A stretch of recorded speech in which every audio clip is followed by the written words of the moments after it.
I'm joining you then. When Edna invites you, you can't say no.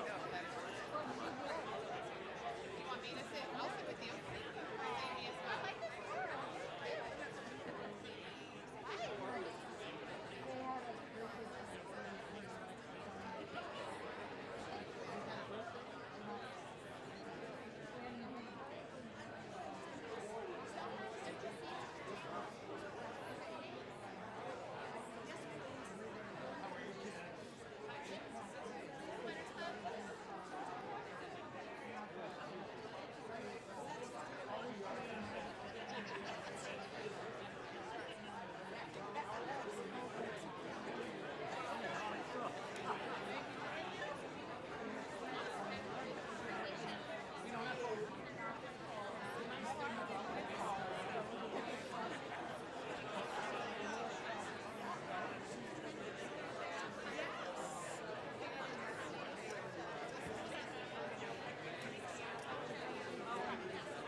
That's what Amy said.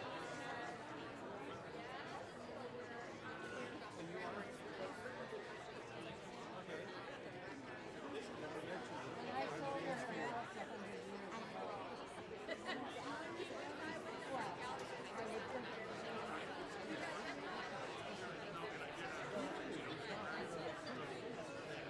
I'm over there.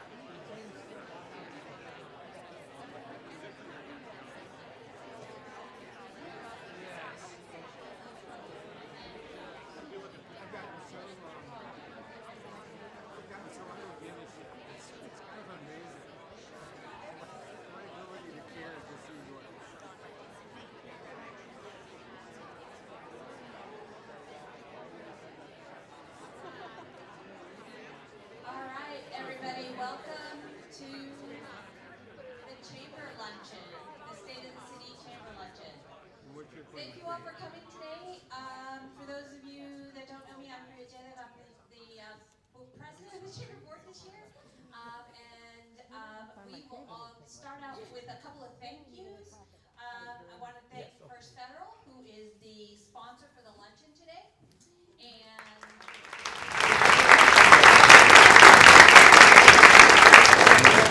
Red Lion, who is still doing the catering for this and doing it for a phenomenal price for the chamber.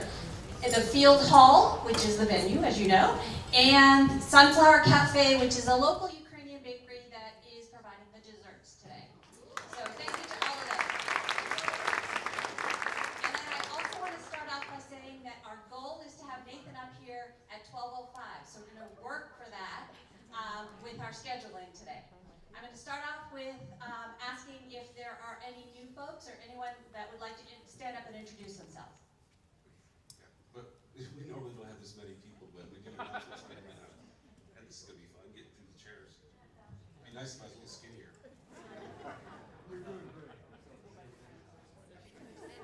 Hello, everybody. So my name's Christy Nutter. I know many of you in this room, but I wanted to introduce our team that's here today. I have my little notes here. We are from Recompete, and so you may have heard of Recompete or maybe not. We're going to start getting out in the community and share our story. And so we just wanted to be here and introduce ourselves. And just a little bit about what Recompete is. It is a grant-funded pilot program. I'm a little nervous for some reason. and it's from the EDA, and so Clallam and Jefferson County received $35.6 million. And so we are the governance team portion of that. And so what we do is we help all of the partners collaborate, convene everybody, do grant administration, communications, all of that. So I'm going to turn it over to my partners to introduce themselves. Hi everyone, I'm Carolyn Edge. I'm the Communications and Media Coordinator for Recompete. Hi, I'm Molly Pringle, and I'm the Recompete Plan Coordinator. Thank you. Hi there everyone, Colleen Mackler with the Clallam EDC, and I was told I needed to introduce Jennifer Scott. Stand up, Jennifer. She is our Apex Accelerator Counselor. So what she does at no cost helps local businesses get local, state, and federal government procurement contracts. She's exceptional.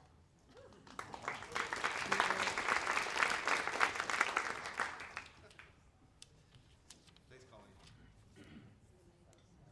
Thank you, Colleen. Just raise your hand if you have an announcement that you need to make. And we're going to do this for, I don't know, 5-10 minutes or so. And then we're going to start heading over to the lunch tables. But I'm going to go first to Marcia. Hi, Marcia Massey with the Olympic Peninsula Visitor Bureau, and I just want to let you know that March 25 and 26 is our tourism summit, which will be right here. And so registration will be closing this weekend. So if you haven't registered or if you're interested, please see me and we'll make sure you get the link to the tourism summit registration. It's going to be a great program. It's going to be a busy tourism year with the World Cup and all kinds of other things going on this year. So, yeah, it's a good one to go to. Hi, I'm Carrie Chance with the Wandafuka Foundation, and I actually was wanted to introduce Kirsty Massingham, who is part of our team. This is her first luncheon. So this is Kirsty.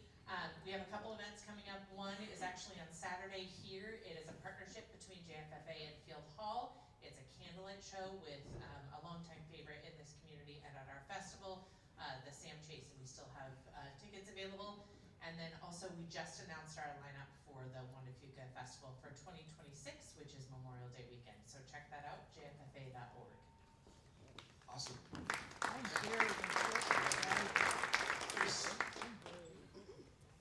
Hello, my name is Chris Allen, and I'm one of the owners of Studio Bob. Some of you may or may not have heard, many of you may have not, but we finally got our chairlift installed.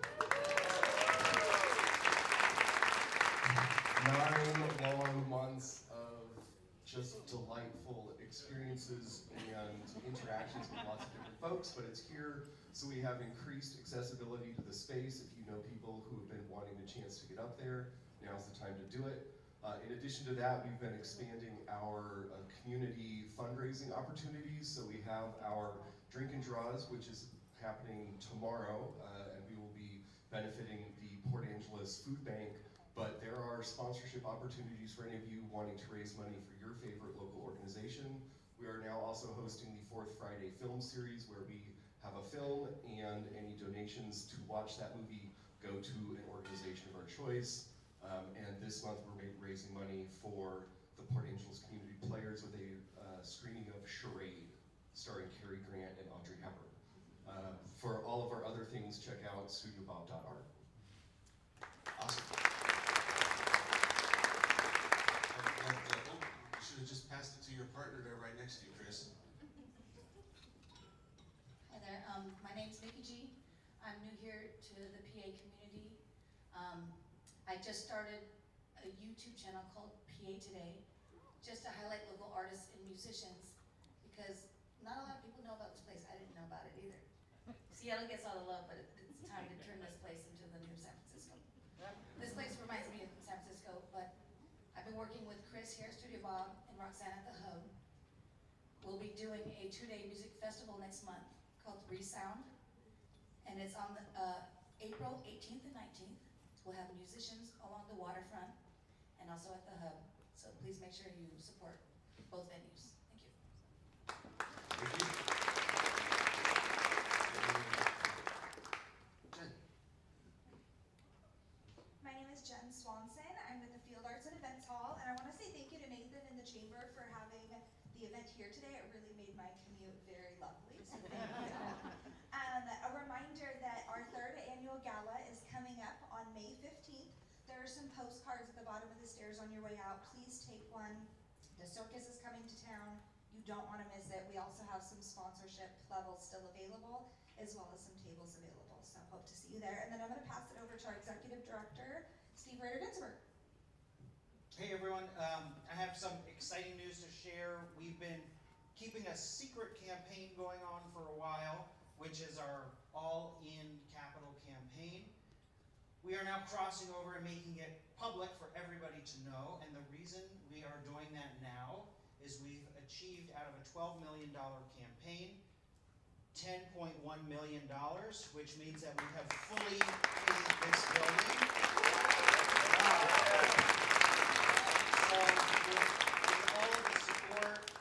With all of the support over the years from various numbers of people in the community who have come together, we can now focus and shift towards fully embracing our mission and working on programs, being education and artistic programs, and making Field Hall as accessible as possible.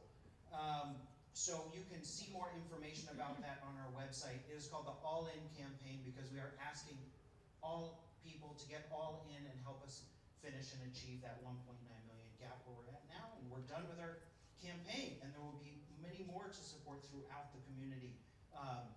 So the other second announcement is this is Women's History Month, and we are really excited to bring some amazing women of the Olympic Peninsula.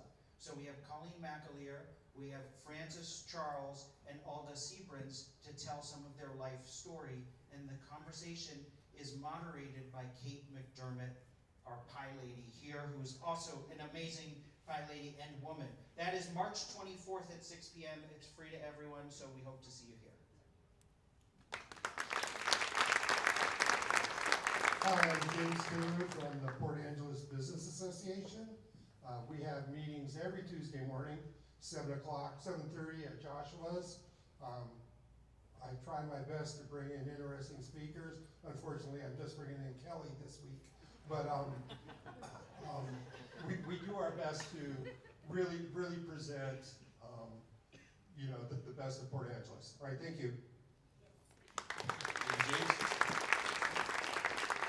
I'll sit right behind you. There we go. I'll sit like here. Wow. Okay.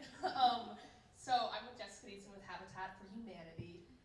We're doing a little save the date. We're gonna have a wine festival July 11th, 12 to 4. We're partnering with the Cedars at Dungeness, so the golf course down there. So save the date, July 11th, a little 9th annual wine festival with Habitat for Humanity.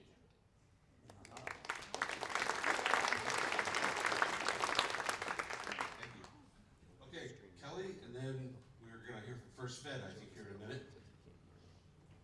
Hey there, I'm Jess Kelly, and I'm with Citizen Air up here at the Port Angeles Airport, and new to the community for about 5-6 years now, but we are expecting sometime this month or early next month to have the FAA give us final authority to use our all-season aircraft that we recently purchased to be able to offer air taxis here in the area. So I'm going to let you know, we've got 2 members of my team here, so Tricia and Brian, and they're here to give you information if you need it, and you can call them or reach out to us at Citizen Air, and we'll be glad to tell you more about what's coming. All right, thanks. Thank you, Mr. Tidwell, also known as Kelly. Sorry. Okay, now this side of the room. We got time for just a couple more announcements. I'll talk quick. David Brownell, North Olympic History Center. Sticking with the Women's History Month theme, this Saturday we're having an exhibit opening reception for our Minerva Troy, a Woman Who Made a Difference exhibit. Minerva Troy was an artist. She had an art studio here in town. She went on to serve as a nurse in World War I, and then went to be the first woman to run for Congress in Washington State, amongst many other things. So there's a flyer down by the front door in the lobby if you want to learn more. 6 to 8 p.m. Our research library, 933 West 9th Street. Thank you. Thank you, David. Captain Crystal. Hi, I'm Captain Crystal. You guys probably know me as the little balloon queen. I have a captain deliver service. We've now got 4 drivers and 7 vehicles for all sizes. It's a private door-to-door SeaTac to hospitals, and we actually stay with the people when they go to the hospitals and make sure we get them back home. So we're their best advocate. We'll walk in, we'll talk to the doctors, we'll write all their notes and give it to them privately. So also, if you guys need us for the Habitat Winery tour thing that you're having, we can get you home if you want to have a good night, okay? So anyway, also if you have anything that you need for the ambassadors, we'll be there for you to do your ribbon cuttings. But anyway, Captain delivers. We're all over the place, Clallam and Jefferson County, and we make it affordable for you to be able to get privately into where you need to go. Thanks.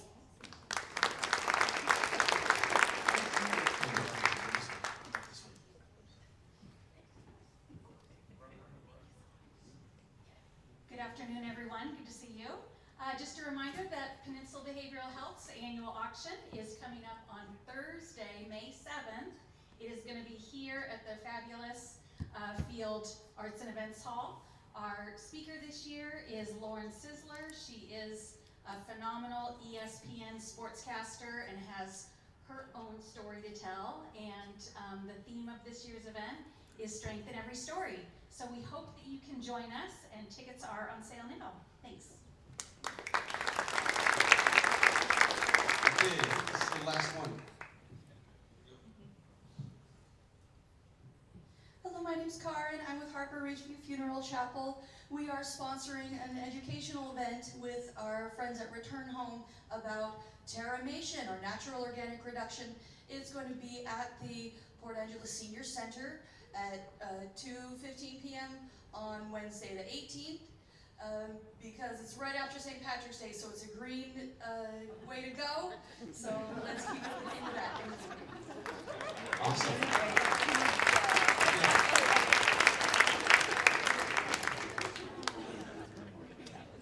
Awesome. I'd like to invite Kyle from First Fed to come give a little bit of a presentation about First Fed at this time.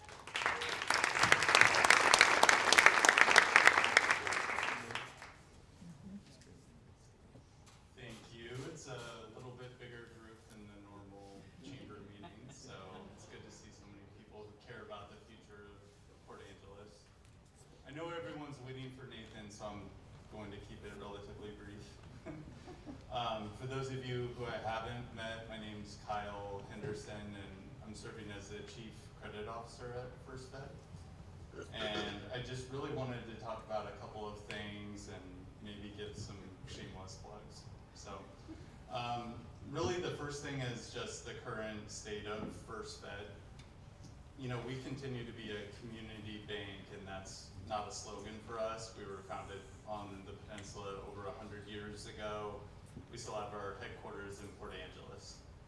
And what we've really been focusing on here lately after really a period of pretty big growth is to refocus on the needs of our community. And that's both for business owners as well as to help support housing construction and just overall affordability on the peninsula. So we are stable, we're well capitalized, and we have money to lend. The two kind of areas that I wanted to hit on and get my shameless plug in is for business owners, what we're hearing a lot today is what are interest rates going to be tomorrow? And the short answer is I don't know.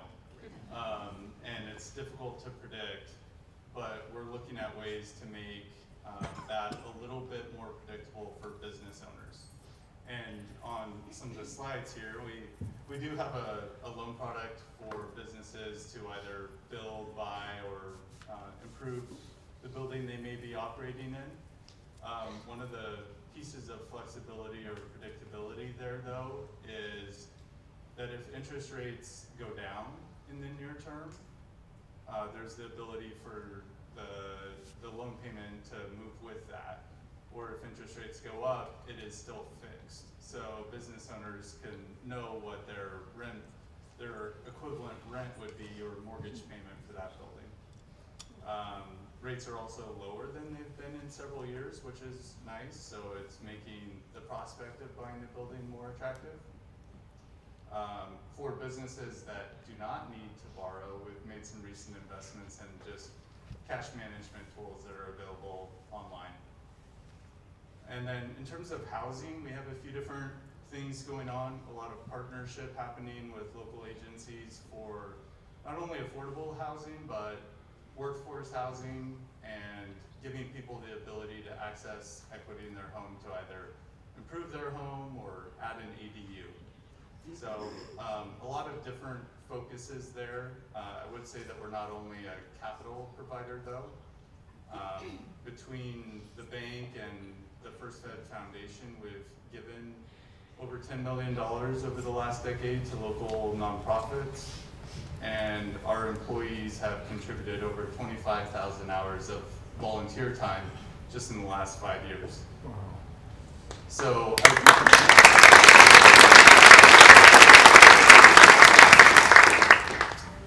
I guess I would just say that we recognize we're only as strong as the community that we're in. And it does go both ways though. So I would say for those of you who are customers, I thank you. Those of you who are thinking about it, I would say vote with your dollars, give us a shot, and vote for your community. Thank you.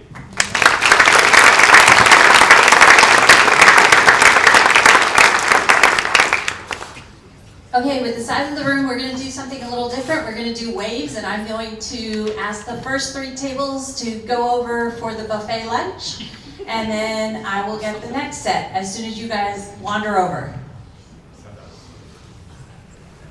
His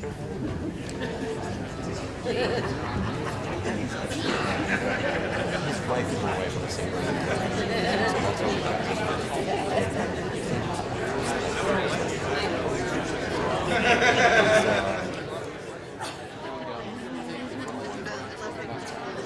Billy, haven't seen you for a while. All right, next set of three. Head on over.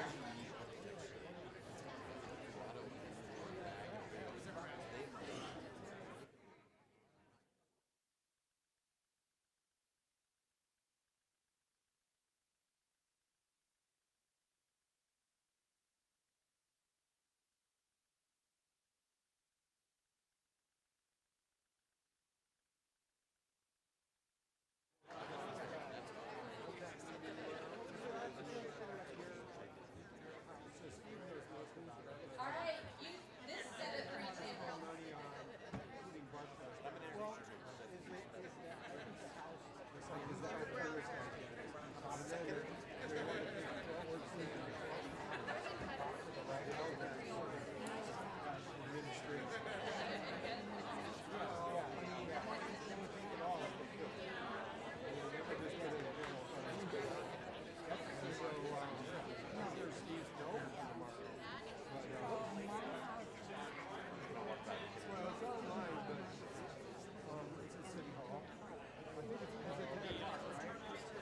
All right, this set of three tables.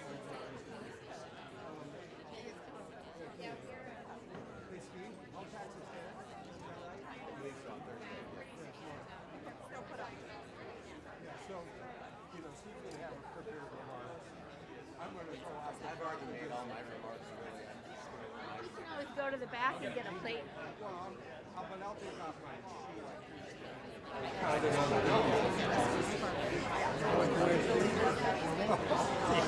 I won shoes the other day. He showed me.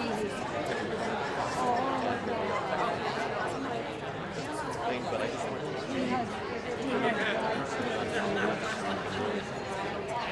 Well, they're so large, you know, by the time you get out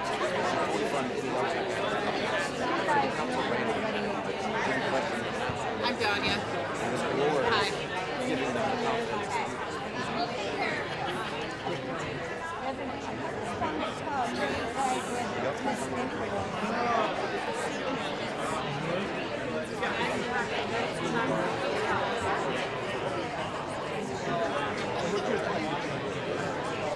She's the queen of Port Angeles.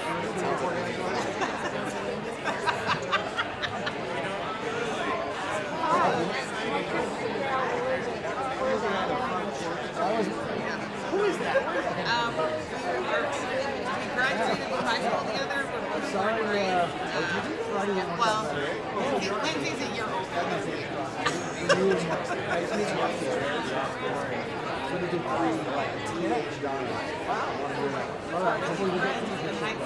All right.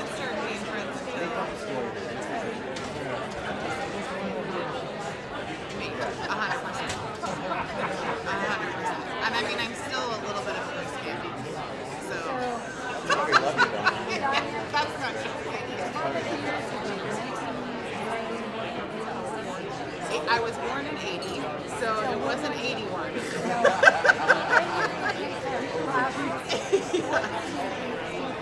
At 1999.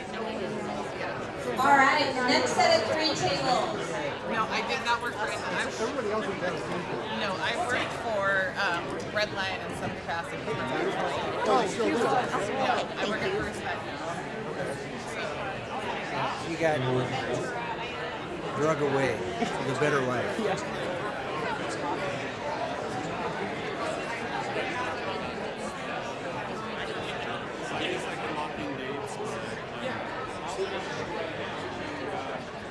Keisha.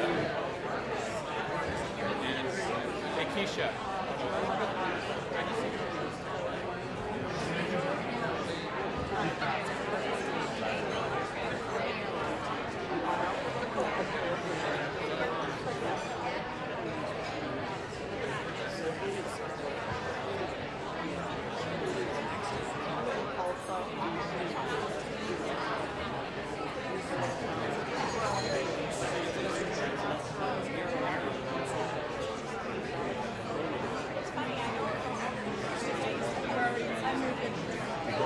phase one, which is a 97 home.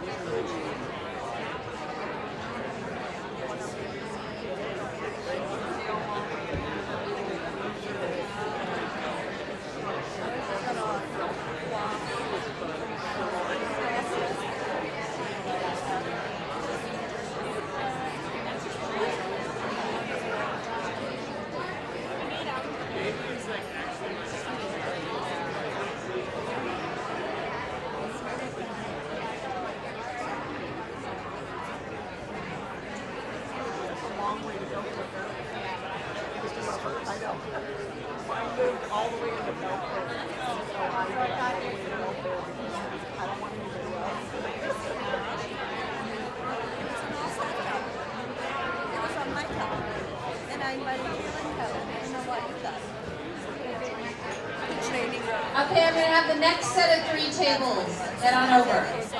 You're not available, I believe. So, yeah, he doesn't have to be treated in my honor. Good, how are you?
It's fine. Yes, Kaylee is going to Northern Arizona University. So.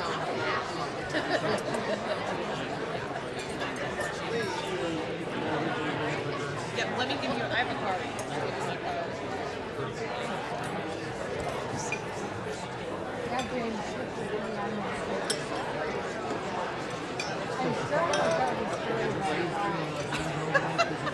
And then I sat in the back and got in trouble with that. I can't remember, it was a leadership class. Yeah,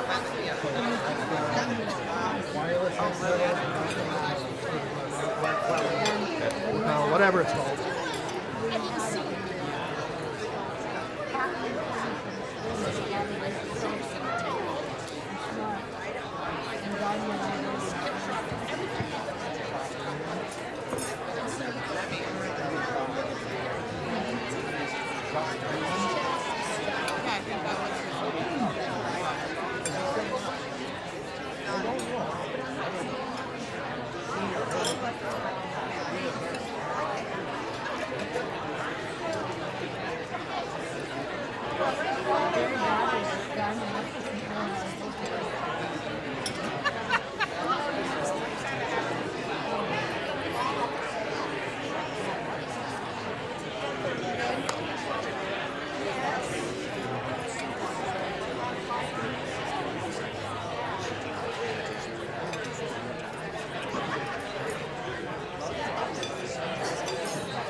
All right, all the rest of you, I'm going to let you self-manage in the interest of time.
All right, everyone, in the interest of time, I'm going to go ahead and get started. Please continue to eat. Please continue to go get food and whatnot.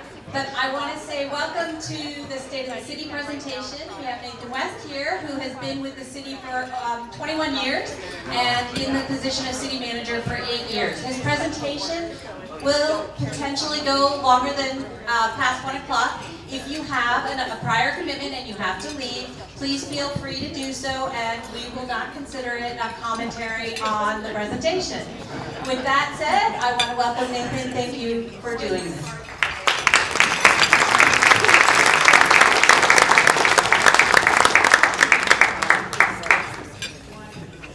Priya, thank you so much. Good afternoon, everyone, and I appreciate you all allowing me to start while the line is still going, but this is really important. I have a lot to communicate with you this afternoon, and really I want to start with just gratitude for the location we're in today, because to me it was extremely important to locate this event in Field Hall because of what it means to the community. And I think it's so valuable to know that this community has truly adopted Field Hall as their own space for community gathering, their own space to meet up with friends, their own space to plan for the future of this community, their own space to celebrate the award-winning individuals and businesses within this community. We've had multiple great celebrations here, and I think it's so important that this is a great place to further celebrate that. But you know what else it does? It's also a place that further inspires us because it documents, this building documents what this community is capable of. And everyone in this room should be so proud of what has been accomplished with this building, as well as where we are moving in the future. And I couldn't be more excited to also share what is happening on this campus here with Field Hall, knowing that we have a future Longhouse coming, knowing that that Faro Marine Life Center and the Marine Discovery Center will soon also be here on this property. Just more things to celebrate. So that is why that's why to me it's important to be here today and just really appreciate how much everyone is utilizing this space to its fullest potential. So I want to start talking a little bit about some different progress that we've made at the city, and you'll see some different things that I share that I haven't shared in prior years. One of the things we're going to do is drill down a little bit and have some fun hearing from some other staff members about what they've achieved relative to the plans that the city of Port Angeles has put together. So I'm really excited to share some of those stories. But first I want to go ahead and introduce to you our council members that are here with you today. Mayor Kate Dexter is here.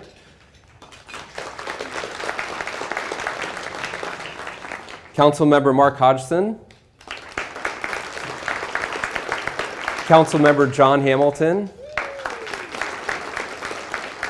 Councilmember Amy Miller.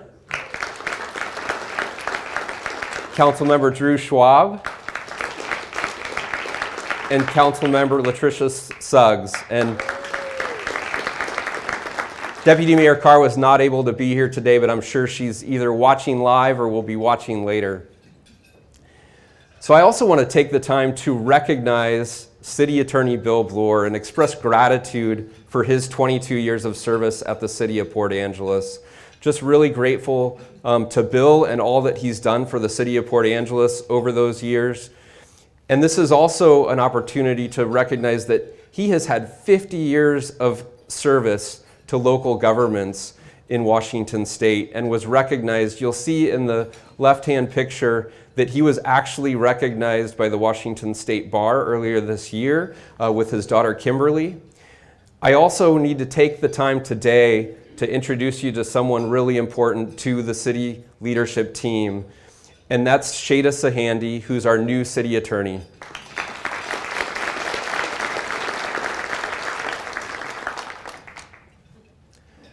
So before I jump into some of the progress that we've made through planning, I want to talk about a city snapshot. And sometimes this isn't always fun to talk about. It's really some of those metrics and statistics relative to the city of Port Angeles that are important and meaningful as we're looking ahead, as we're thinking about budget and things of that sort for the city of Port Angeles. So I want to start with a slide on our revenues, and our primary revenue sources have seen minor increases and are remaining consistent. These trends are good, especially when it comes to our primary revenue sources like property tax and sales tax. They're holding their own, and we're seeing some small increases. Relative to the city budget, we balanced our budget this year without a reduction in services, those services that all of you expect. But our budget balancing reflects the careful work and consideration to balance community affordability with rates budget changes, and the current economic environment. We've created no new positions for 2026, but we also want to take the time to acknowledge the amazing work by our finance team going into how that budget gets balanced. And once again, they've received the Government Financial Officer Association Award for the 2025 budget, as well as the 2023 Annual Comprehensive Financial Report. So that last slide mentioned that we're investing over $62.7 million in capital projects this year. And just breaking that down, about $33.6 million of those will go towards utility projects. About $22.1 million will go towards transportation projects. And about $7 million will go towards general government projects, including police, fire, parks, and IT. So one slide that you'll hopefully find familiar, because I bring this up year after year, and if you look at the top right inset in this slide, what's really significant is we have had a mountain of debt for a very long time. And over the last 10 years, we've actually been able to reduce that debt by over $69 million. That's a really amazing move for this small community and for your small city of Port Angeles.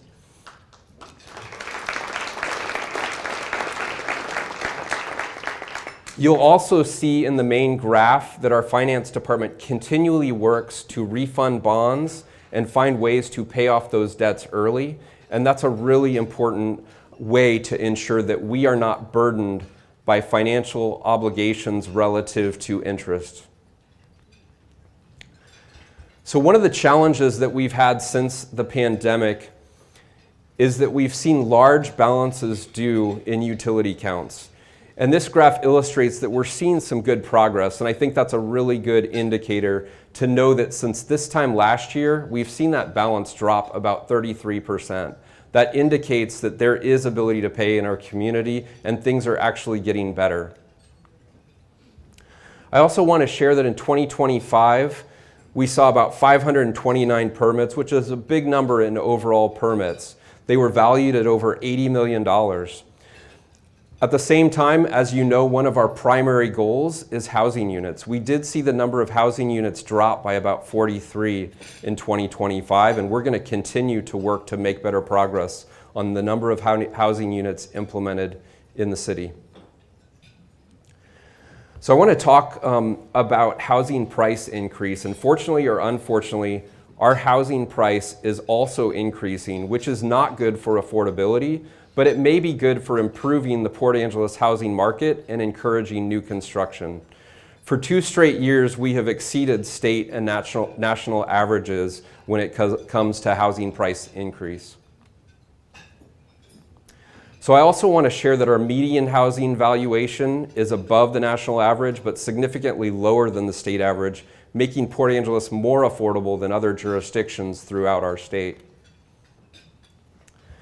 I want to share too that the city of Port Angeles has 15 comparable cities that we compare relative to population, density, and other metrics. Port Angeles has seen a 58% increase in median income growth over the last 10 years. Of our 15 comparable cities, only 6 exceeded that growth rate. Meanwhile, 10 years ago, we were in the bottom 3 relative to median income. I think that's a really important metric that we need to continue to follow, because that has long been a goal that we're seeing better median income in the Port Angeles community. So of our comparable cities, we maintain the 5th lowest when it comes to utility rates. So next I want to talk about economic development, and I think it's important to share that economic development is not something the city of Port Angeles can do alone. And we have provided on your tables today a progress report relative to economic development. It's really amazing what all the various entities in our community do to ensure success of economic development. We have a contract with the Colum County Economic Development Council that does an amazing job of ensuring businesses have the ability to grow in our community, as well as ensuring those businesses that may want to move to the area are well received. And they do a great job coordinating with the city of Port Angeles to ensure that there are meetings that take place to help get those businesses successful on the ground. I think it's important to note the great work that the Waterfront District is doing, how important it is to see a thriving downtown in our community. We contract with them for that work, and we're really grateful for all that they do. We spend a lot of time doing economic development, but it's not one employee doing economic development. We are constantly working on economic development behind the scenes, whether it's regular conversations with the Port of Port Angeles or working with the entities that you see on this slide. And one that I want to specifically note is the great work of Apex. And so love the introduction today, and certainly also appreciate the work that Justine Wagner does, because this is a game changer for our future. The fact that we are building the capability of our local contractors to do more successful bidding for local, state, and national bid opportunities in this community, that's huge, and it's really a move towards our future success. So finally, I want to say, in addition to the payroll of almost 300 employees that we put back into this local economy, we're also putting back in about $7.7 million, which is what we spent on local vendors in 2025. So relative to workforce stability, in 2025 we started the year with 300 employees and ended the year with 284, which is a successful retention rate of about 95%. At the end of 2025, we were fully staffed in PENCOM, Port Angeles Police Department, Port Angeles Fire Department, something that we hadn't been able to accomplish in years. We also were fully staffed in light operations, as well as citywide. We only have currently only have 5 vacancies today, which is one of the lowest amounts we have seen in a very long time.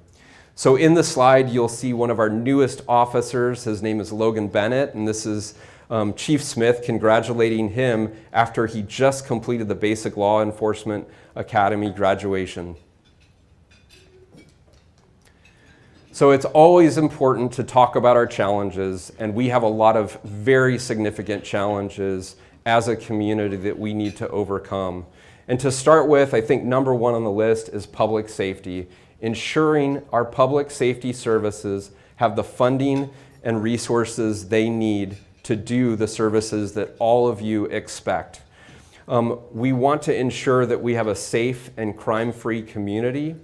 And in particular, as part of this funding, we've worked diligently. The fire department has done an amazing job bringing in grants to ensure those resources are provided to the community.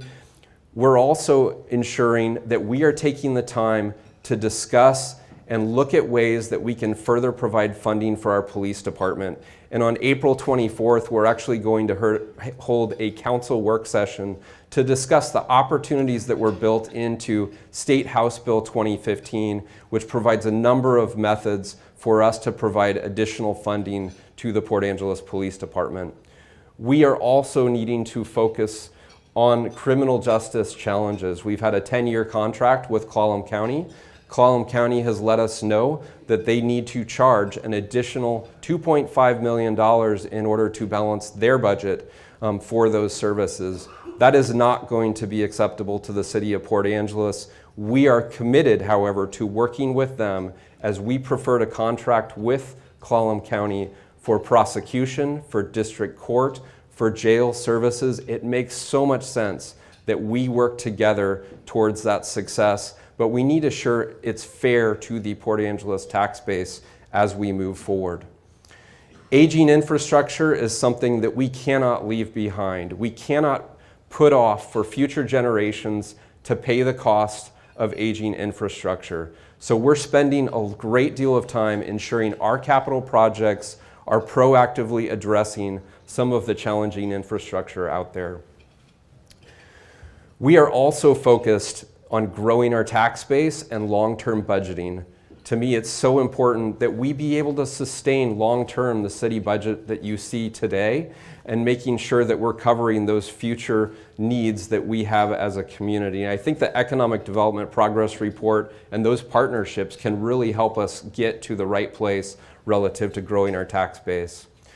And finally, camping and encampment is an issue that has been extremely challenging for our community. And council has taken that head on and said, we're going to get presentations from everyone with interest in the community. So over 3 subsequent council meetings, council is having 13 different presentations on that subject, culminating in a dedicated work session on April 7th to talk in detail about solutions for some of those challenges.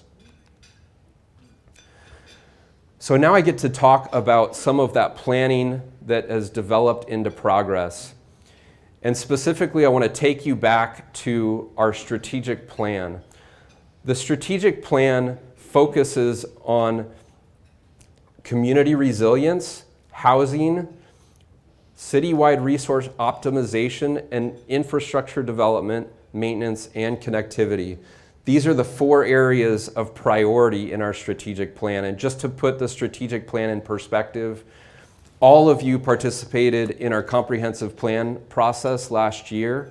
That comprehensive plan is really the foundation of policy for the city of Port Angeles and the 20-year vision for the community. But every 2 years, council takes the time to distill that down to a 2-year strategic plan. What things do we want to see implemented in the next 2 years? And from there, city staff puts together an administrative 1-year work plan that illustrates this is how we're going to implement that strategic plan. So looking at some of our 2025 progress under community resilience, really excited to say we continue to make improvements in public parks and spaces. We were proud to continue the City Shade Street Tree program for a 3rd year, and since its launch in 2023, we've planted over 400 new street trees across the community.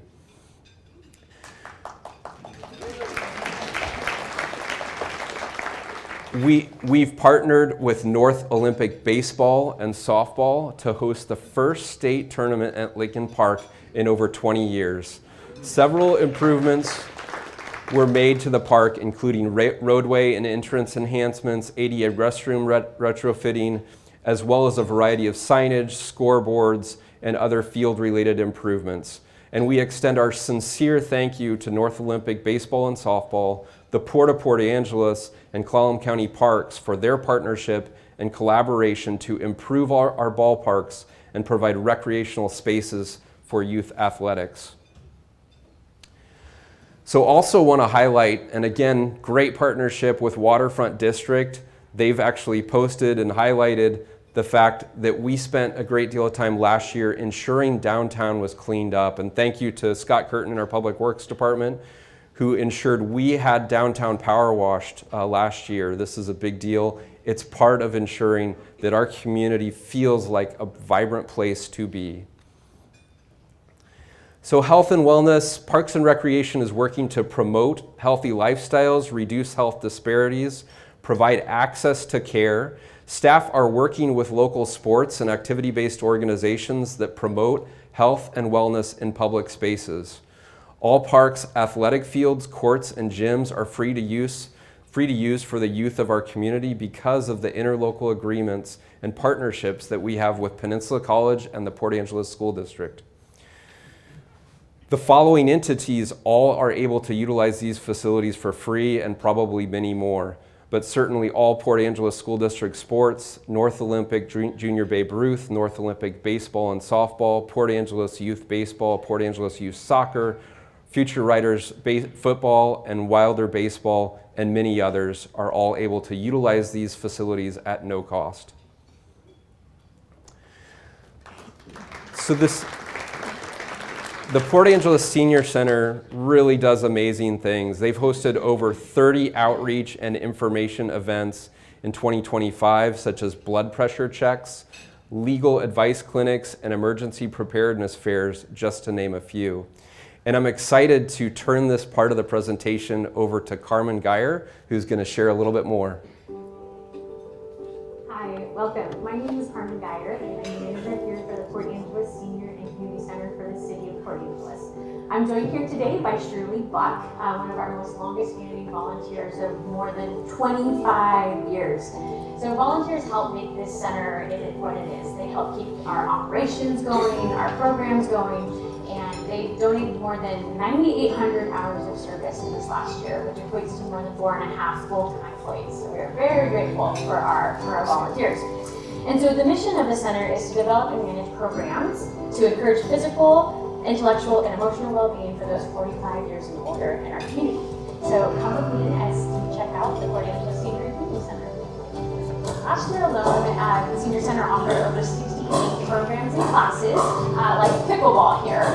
We also included classes like strength and balance and yoga. And so these types of classes help our seniors stay mobile and aging in place, and really helps us build in our mission to create a community of strong seniors.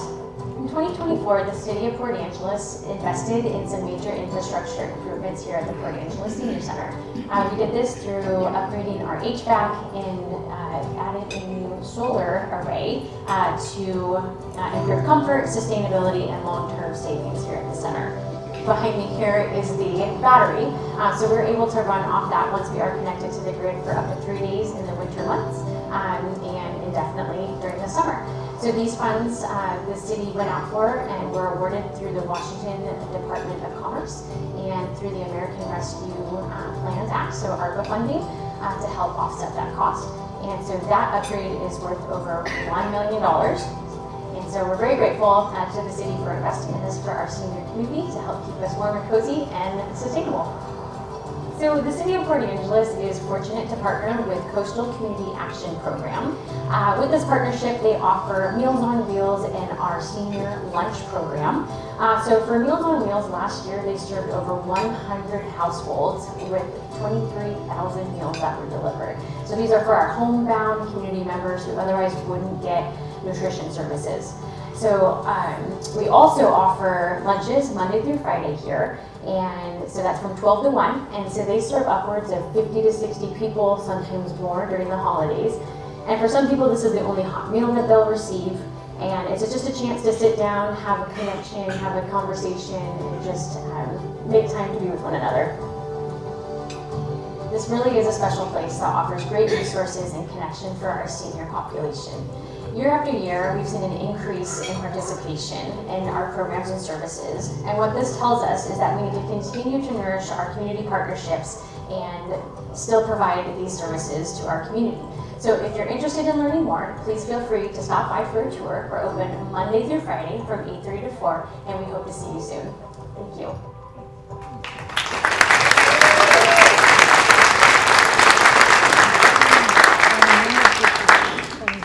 Thank you, Carmen, and great work. So the comprehensive plan is something that many of you participated in last year. We completed a 10-year state-compliant periodic update to the city's comprehensive plan, aligning land use, housing, transportation, and capital facilities planning with Growth Management Act requirements, community priorities, and the city's long-term vision over the last 18 months. We updated the Housing Action Plan to reflect current housing needs, expand implementation strategies, and align local policies with new state housing mandates, funding opportunities, and affordability goals. We implemented a comprehensive citywide rezone to align zoning regulations with the adopted comprehensive plan, increasing housing capacity, modernizing development standards, and supporting infill, middle housing, and mixed-use development. So also really happy to share that last year City Council provided and passed an ordinance approving mobile vendors' ability to get easily permitted. And previously, this was a hearings examiner process that you had to actually hold a hearing. It was similar to a conditional use. This is a much easier approach. In just 9 months, staff actually approved 58 different mobile vendor permits, 54 of which were individual vendors. 4 of those were actual campuses in town that are campuses where these vendors can locate. So very cool to see that all happen in a 9-month period. So as I mentioned previously, we have work to do to ensure Port Angeles residents feel safe and secure in town. The most common offenses last year were simple assault, larceny, destruction, and vandalism. These remain the top 3 highest occurring over the last 3 years, and we were happy to see things trending downwards in 2025. However, we still have a lot of work to do.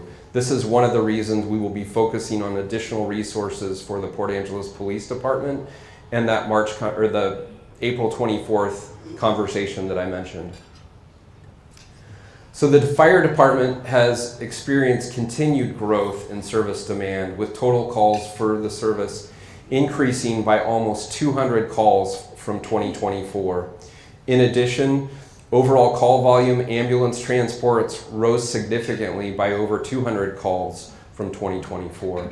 This increase in transport activity reflects a higher proportion of time spent out of service, longer unit turnaround times, and greater reliance on fire department resources to meet community emergency medical needs.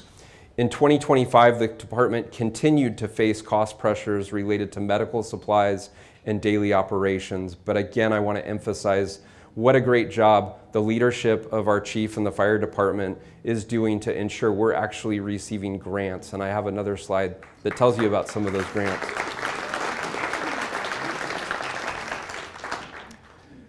So in 2025, the fire department also continued to strengthen citywide emergency preparedness through high participation in quarterly emergency operations center training events. So we have quarterly events to train, and most significantly, the fire department has actually invested in training 2 individual staff members who are able to actually provide the training to other city staff and other community members. That's a major step forward in our preparedness for emergency situations. And the picture that you see is an actual emergency that occurred last year that many of us will remember. But again, great work by the city team. And I just want to emphasize, thanks to the great work of the fire department, we are prepared for the next emergency that comes our way.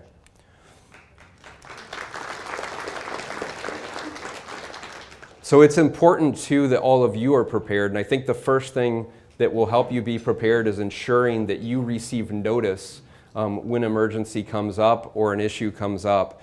And we have contracted with Clallam County for a service called Everbridge. You have cards on your table with a QR code that you can scan in to sign up. If you have not signed up, I strongly encourage you to do that.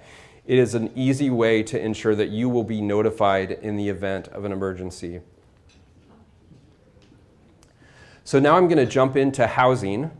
And an easy one to start with is just recognition that the Community Economic Development Department, through the hard work that they've built relative to housing and all the different incentives, in 2025, the city received an implementation award from the Planning Association of Washington, as well as the American Planning Association of Washington, in support of all those housing efforts.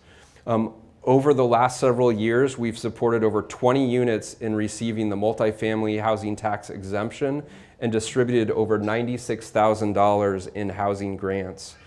Affordable housing grants do not come from our general fund, but rather a 0.1% sales tax approved by the voters of Port Angeles and dedicated to housing. And this is a video of some of our housing. I'm with the City of Port Angeles. This past year, we've redesigned the way we take in a lot of permits, and it's made the process faster and easier. We call these permits Type 0 permits, or over-the-counter permits. Before, customers would have to wait about a week to get their permit issued for simple work such as mechanical work, re-roofs, plumbing jobs. Now you can expect those permits to be issued same day or even next day. The goal is simple.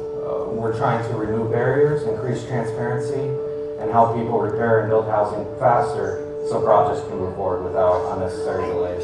That ties into what Jalen's going to talk to you about next, which is how the city is trying to put more housing units on the ground. Thank you, Tristan. My name is Jalen Boato, and I am the city's housing administrator and one of the associate planners. In 2025, one of our biggest accomplishments was the 2025 Housing Action Plan periodic update, which did a couple things. It updated a 10-year plan and talked about the housing conditions in the North Peninsula and what we can do collaboratively with our community partners. And it also gave 13 new and updated housing tasks to accomplish within the next 10 years. Behind me is the Peninsula Behavioral Health's new Northview apartment building, which gives permanent supportive housing. It is 36 units and is going to be finished very soon in May. We are very excited about this project, and the city was able to both offer fee waivers for the project and affordable housing sales and use tax grant funding. Now we're here at one of the examples of taking the big picture and making it tangible in the development. We're here at the Habitat for Humanity of Clallam County's fourplex veterans build. It is 4 townhomes that are attached, 2 bedrooms. This is a veterans build, but it's also sweat equity, meaning the folks that are living here are contributing to the construction process. This development utilized both the city's fee waiver program and the new improvement and community enhancement nice neighborhood grants, which contributes to the infrastructure costs. This is also an example of a nonprofit building affordable housing for our community members. Next, we're going to be going to a development that is done by private developers. This is a 12-unit duplex townhome development where they're utilizing both our fee waiver program and our multifamily property tax exemption program. The MFTE program requires that 25% of the units are offered at an affordable rate at or below 80% of the area median income. But in this case, all of the units are offered at an affordable rate. This project utilized their own plans, but the city also offers permit-ready plans, which are free for our public to use, and they are also another convenient option for folks. This is an example of how some of their initiatives in the Housing Action Plan have come to life, and we at the city are very excited to show you different examples of how we're helping housing developers in our community, making housing development more affordable and accessible to folks, and we're very excited to see what happens in 2026.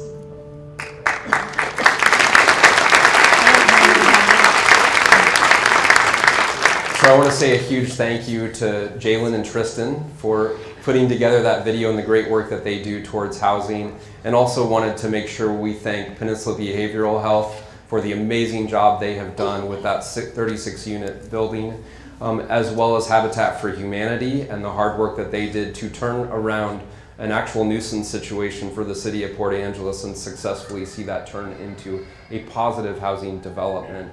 And certainly appreciate the amazing work that Lux Built has done in our community as well, being very creative with their business model.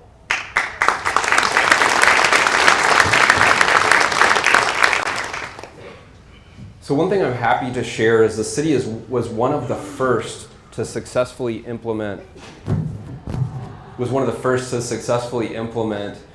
Senate Bill 5290, which actually sets timelines for permit review, ensuring that we have predictability and certainty, and that we have timelines to be able to track and monitor the various permits. So if you are considering building housing, we want to help you.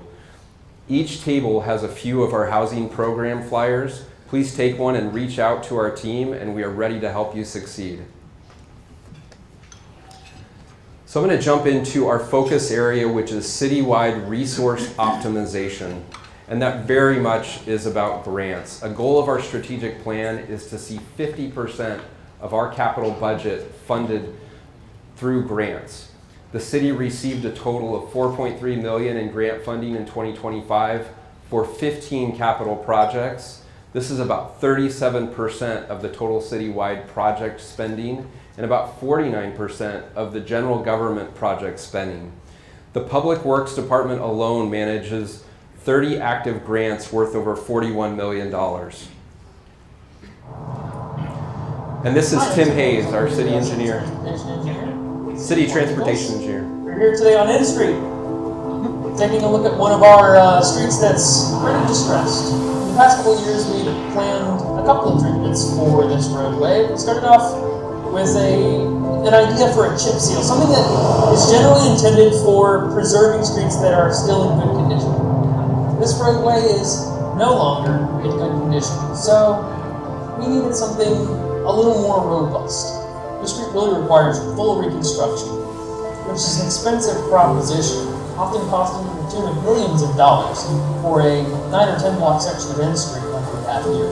That really can't be accomplished with local dollars alone, so we have to look to outside sources to make those local dollars go a little bit farther.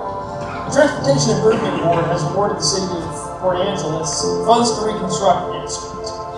Now, when TIB gives us these monies, they want us to also address issues that may have contributed to the failure of the pavement in the first place. Among those things can be bad base, it can be drainage issues or other underground utilities. For example, when water collects, it undermines foundations for all sorts of things. Roadways, curbs, your house, you probably know. Here's a spot along the roadway where the curb is settled so badly, the water's pooling here, mud is pooling here, and it's causing the roadway itself to fail away from the edge. This is something we can correct whenever we come through with full reconstruction projects. But a full reconstruction project also gives us an opportunity to rethink how the entire roadway. On an arterial street like N Street, we can have high volumes of traffic, with lots of cars, moving potentially faster than we'd like. In a situation like that, we really need a safe place, separated from traffic, where our more vulnerable road users, such as bicyclists or pedestrians, can have a safe space to navigate our roads. CIB funding will not only allow us to reconstruct the street, as well as address their drainage issues, it's going to allow us to install traffic calming and to put a safe path for pedestrians and bicyclists along N Street. Additionally, we'll get to tie into another project that was completed with similar TIB funding. Along 10th Street, we have bike lanes, sidewalks, and pavement that's in great condition. This project is going to allow us to tie together a network of streets that are well maintained and safe for all of our users.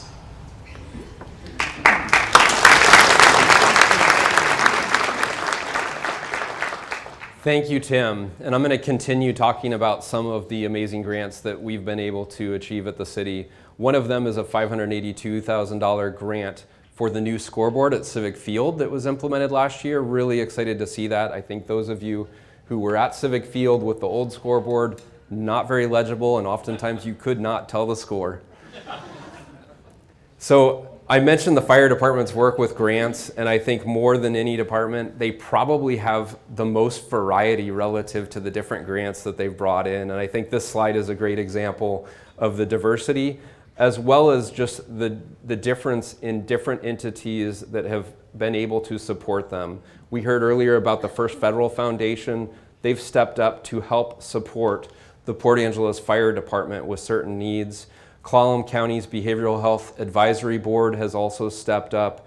University of Washington is helping with a co-responder outreach alliance grant that helps us further some of the resources and spreading some of what we've learned by Operation Shielding Hope to some of the other jurisdictions nearby.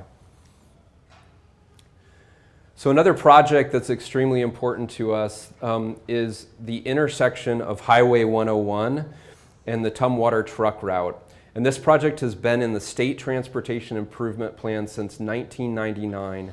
In 2025, City Council made this a priority as a legislative measure that we wanted to push forward, and ultimately the city received $3.125 million in allocation from the State Transportation from the State Transportation budget for the design of this intersection. The existing interchange restricts freight traffic to westbound access, and freight traveling to or from the east via Tumwater Truck Route must navigate through our historic downtown, causing congestion, safety risks, and economic disruptions with over 1,400 trucks at least idling through each day. This project will retrofit the interchange to enable bidirectional freight access, creating a direct connection between Port of Port Angeles and US 101. The improvements will reduce travel time, eliminate multimodal conflicts, and support downtown revitalization as well as our local economy.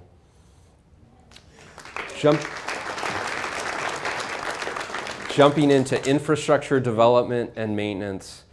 Again, a lot of great work happened over the last year. We really appreciate your patience last summer with the improvements along 8th Street, the new paving and the resealing of the bridge, which really set the tone for we're taking care of things in advance and not putting these off for future improvements. We also saw the completion of the Francis Street sewer line. This is a line that had been in since 1915, and it was replaced this past summer. Over 3,000 feet of sanitary sewer main. Public Works came up with a creative solution to ensure there was a cure-in-place pipe installed in the existing line. A really successful project, but most importantly, I want to note that in our capital facilities plan, we are building in one of these projects in a different neighborhood each year to work really hard to try to keep up with the different older infrastructure we have within the community. This is another example that you've seen. Again, appreciate your patience on 16th Street. This is a major improvement to stormwater quality at the intersections of 16th, C, D, and E Streets. And so now I want to talk about what we have planned next, some of the things that we're going to be tackling in 2026. So to start with, as follow through to the comprehensive plan update, we're going to be implementing comprehensive plan directed zoning and development code updates. And in 2026 and 2027, staff will work with the Planning Commission, City Council, and community for outreach on titles 14, 16, and 17, as well as 18 of the Port Angeles Municipal Code, working to implement in code the vision that all of you put forward in that comprehensive plan. We're also moving forward with updates to the critical areas ordinance, which is a requirement of the state of Washington, also an opportunity for you all to be engaged. We're making utility bills easier to manage. We're implementing a new enterprise platform, which enables the opportunity to do easier bill pay, as well as creating new measures to ensure utility arrearages are received with affordable options by the city. We're also increasing permit transparency, really improving the permit process and the transparency of it so that you can access those permit-related records when they're in process. And then the fire department will also expand its prevention program to engage in public education, focusing on fire safety, injury prevention, and community risk reduction. Hopefully you've already met Tom Fike, who's our fire inspector, who's been out and about a lot within our local businesses. But next is a video that's coming up. Brian Gertis from the fire department will illustrate how important one of our post-overdose programs is. Hi, my name is Brian Gertis. I'm a community paramedic with Port Angeles Fire Department. In 2023, there were over 300 911 calls for service related to overdose. Clallam County was ranked number 2 in the state of Washington for fatal overdoses, with over 45 opioid-related deaths. 911, where's your emergency? Paramedics have always responded to overdoses. However, we found that 60% of overdose survivors were refusing treatment and transport. There were many repeat overdoses, and emergency response crews were overwhelmed. Adding community paramedics with behavioral health and substance use training to the 911 response has helped connect patients to better recovery outcomes. That's where we saw real impact. When community paramedics arrive on scene, emergency crews are freed up to respond to additional 911 calls. Community paramedics are not time constrained to the next 911 call. We have the ability to spend some time establishing a rapport with overdose survivors. It is critical to engage an overdose survivor during the community crisis. It allows us to link up to support services. Hi, Stephanie. Hi, Brian. Hi, I'm Stephanie Aiken. I'm from Reflections Counseling Services Group. We have found when an individual receives a warm handoff, 78% of individuals will receive recovery supports. And when we're unable to do so, it drops to just 3%. 12 months after implementing the post-overdose response team, Clallam County dropped from 2nd to 13th in the state of Washington for fatal overdoses. Through compassionate care and strong community partnerships, the city of Port Angeles is seeing measurable progress to make our city a safer and healthier community.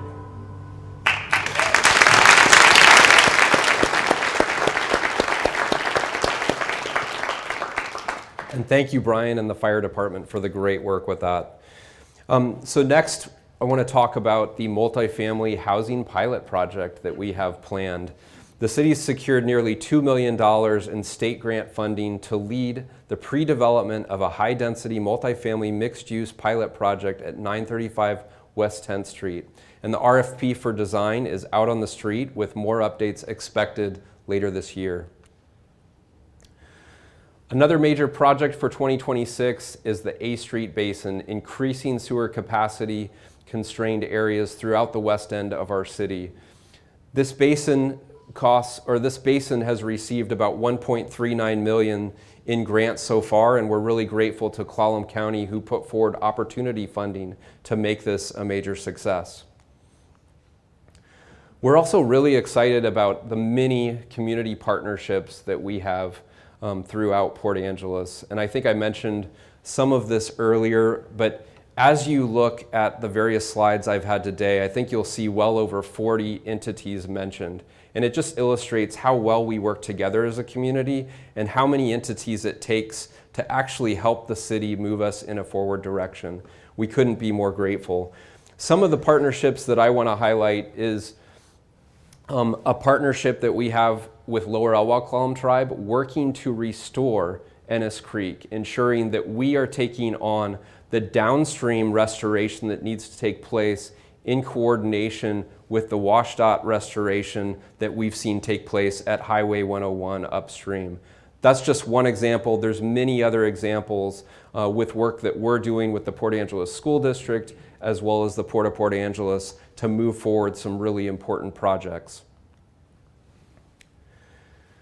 So another major project that we have, and this is one that we prioritized from a legislative perspective, as did the entire community. It's amazing to know that the Port of Port Angeles, Clallam County, the EDC, you name it, they stepped up to talk about the importance of this project.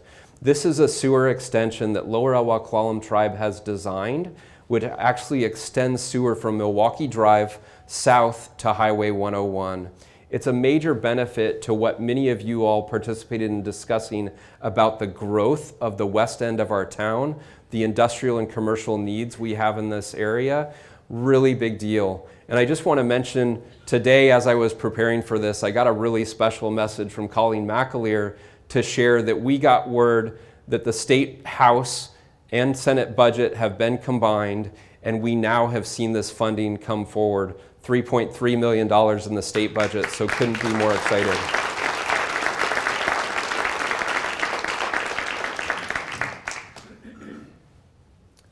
So in the community, these next slides are about things to celebrate in our community, and I think we have so much to celebrate. I think there could have been at least 24 slides that we plug in to this area, but I think we'll start with one that is less of a celebration, but to me, it's also really important about our future.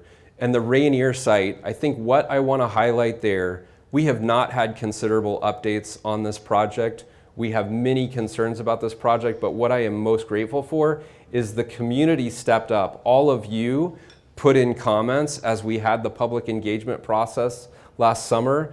We had over 386 comments submitted to Department of Ecology, highly consistent with what the City of Port Angeles also put in for comments, saying it is not acceptable to have the cleanup at a lower level. We need a complete cleanup and we need a future for that site. So those comments were very consistent. Ecology has heard us, and my hope is they are reworking their disproportionate cost analysis.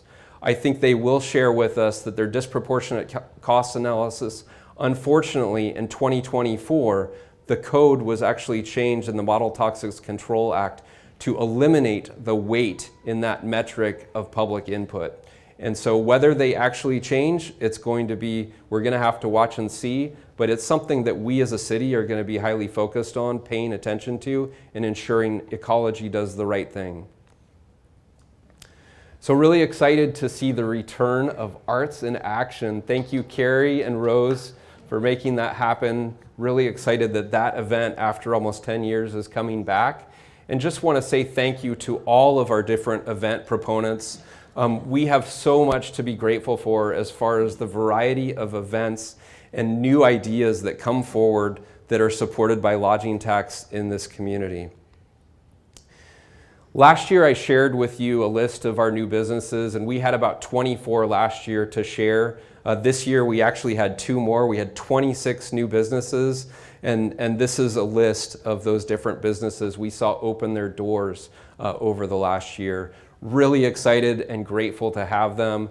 Especially want to recognize Sunflower Taste, who has provided dessert today. Very cool for their participation in the community, so thank you to them.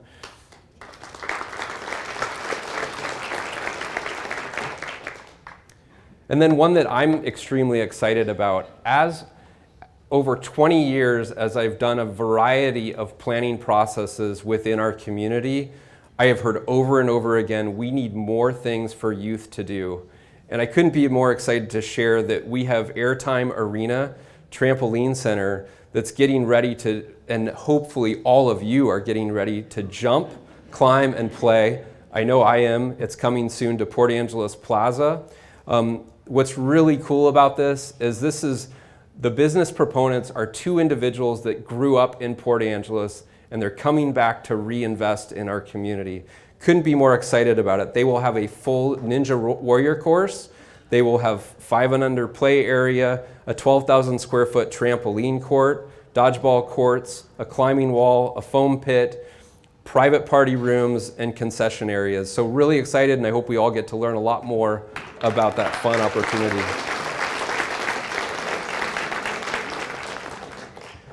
So next I want to say a huge thank you to the Lower Awa-Klallam tribe for hosting an outstanding event this past summer in the canoe journeys. A really amazing experience that many of us got to participate in, and a huge thank you to all of you for taking the time to volunteer to help make that event successful.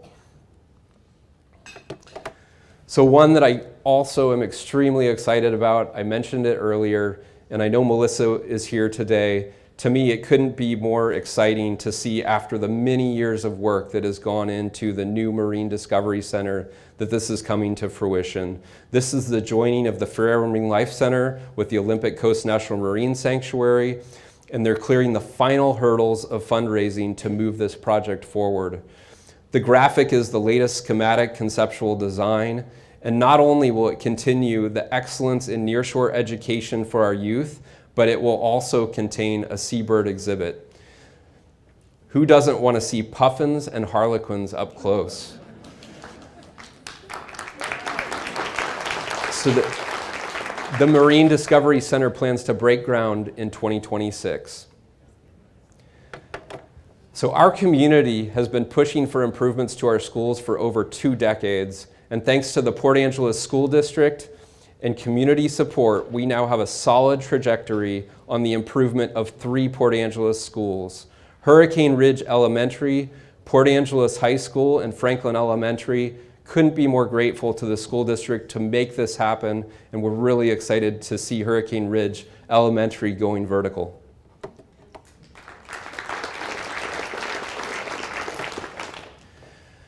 So before I jump to my closing slide, just want to say a huge thank you to the Chamber of Commerce, Field Hall, and the Red Lion for working out this facility and making this location feasible today. Extremely grateful, and just want to say thank you to my amazing team who helped put this on, and particularly Jess Straits, who helps put together the presentations, and Silas Cruz, who helped do the videos today.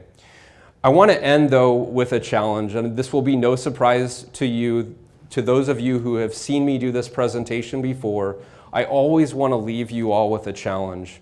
And you may remember last year, my challenge to all of you was to build community connections, to ensure some of the national challenges experienced by our community members, we were embracing one another, stepping up to reach out and support our family, friends in the community, as well as our local nonprofits, our local tribes. That's what I shared last year. But this year, I'm asking you to take those connections and actually transition and do something a little bit bigger and better, and sometimes a lot more challenging.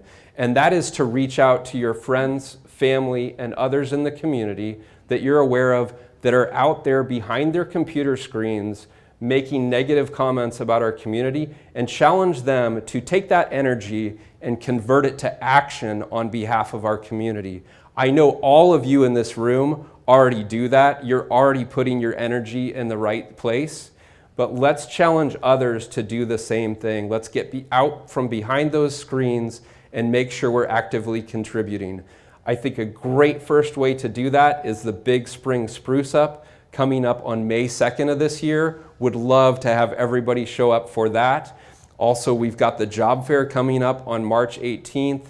And then finally, we have many positions available on the city's boards and commissions. We would love to have you step up and volunteer. So that's all I have for you this afternoon, and thank you all very much, and I'm more than happy to stay and take questions. For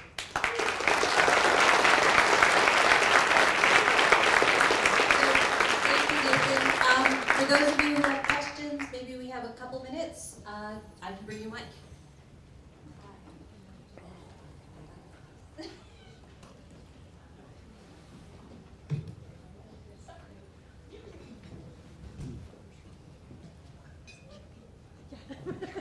Thank you for a great presentation.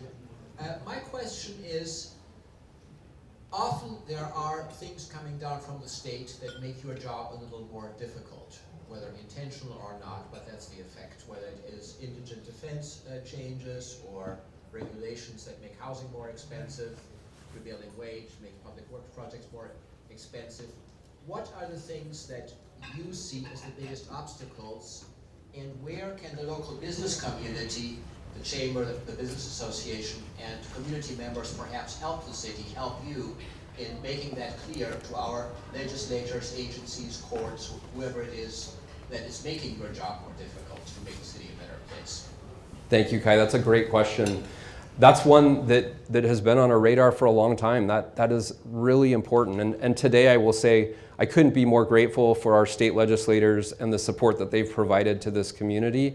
At the same time, we have to recognize, and they will share with you directly, that the I-5 corridor oftentimes controls the outcomes in the legislature. And I think one of the biggest challenges we face as a city are the changes that are made every 3 years to our local building codes, knowing that there is a new layer added on that our community doesn't have the capability to keep up with. We have very limited architects and engineers within this community. They do great work, but we don't have a quantity that will have the time to spend studying all the new concepts that are placed in the building code or the energy code or maybe the latest stormwater permit requirements. So those are really difficult challenges, and I think the pace of every 3 years making those changes is just too much. Thank you very much for your presentation. You've covered past and present and future. Will these slides be available? Will the presentation be available? Is this something that we can share on our social media? Because you do hear a lot of people whispering, and then they're frustrated because, you know, the food has gone up and gas has gone up, and this makes me so happy to see the wonderful changes of growth we have. So will this be available to share? Thank you. No, absolutely. This is available to share. It will be posted online on the city's website, and the video will be available for viewing on YouTube, as well as it was presented live today. So anyone could watch live, as well as we'll have it on our website, and happy to provide a slide deck as well. Any other questions? If not, then thank you so much, Anthony. That was so fun. Thank you, Priya. For those of you, a segue from Nathan's presentation, next month, April 8th, we will be back at the Red Lion, and it will be Melissa from Fiero doing some unveiling of their progress.